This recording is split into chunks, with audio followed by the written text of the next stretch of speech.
Le handicap mental et le handicap psychique, c'est pareil? Non, le handicap mental et le handicap psychique ne sont pas les mêmes handicaps.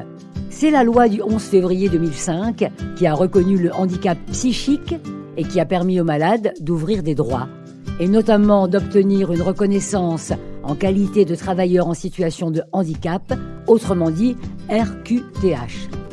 Ainsi, en France, on associe le terme handicap mental au handicap résultant d'une déficience intellectuelle, alors que le handicap psychique, lui, est associé à des troubles psychiatriques. Et ces deux handicaps peuvent parfois être cumulés. Le handicap psychique, ça ne se voit pas.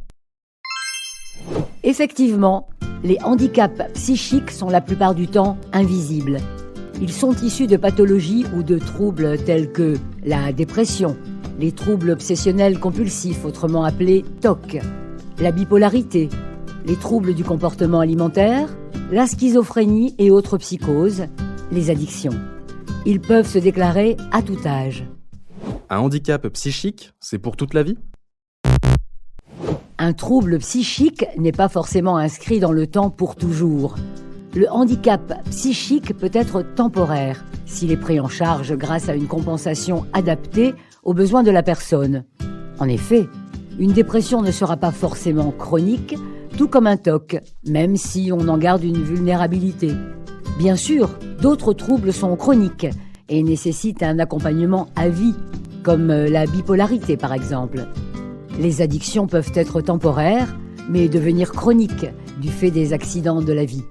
Si je suis porteur de troubles psychiques, je ne peux pas travailler. C'est faux.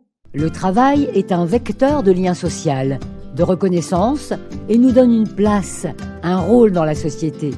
Il nous permet de montrer nos capacités et de les maintenir. Ne limitons pas une personne à son trouble, mais concentrons-nous sur ses compétences. Chaque situation est particulière et demande un traitement, un accompagnement personnalisé pour favoriser le maintien dans l'emploi. La RQTH ne peut bénéficier qu'aux personnes porteuses de handicap visibles. La reconnaissance en qualité de travailleur en situation de handicap a vocation à compenser toute forme de handicap et bien entendu celle qui impacte le maintien dans l'emploi. Il peut s'agir de diabète, d'apnée du sommeil ou de la maladie de Crohn, mais aussi de dépression, d'agoraphobie, de schizophrénie, de troubles bipolaires ou bien encore d'addiction ou de troubles de l'alimentation. Il n'y a pas de psychiatre en entreprise. Alors je suis un peu seul si je suis porteur d'un handicap psychique et que je travaille.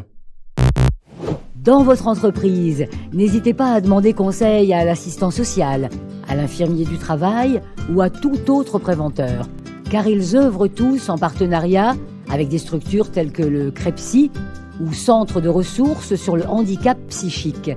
Ils pourront vous renseigner sur les dispositifs internes et externes.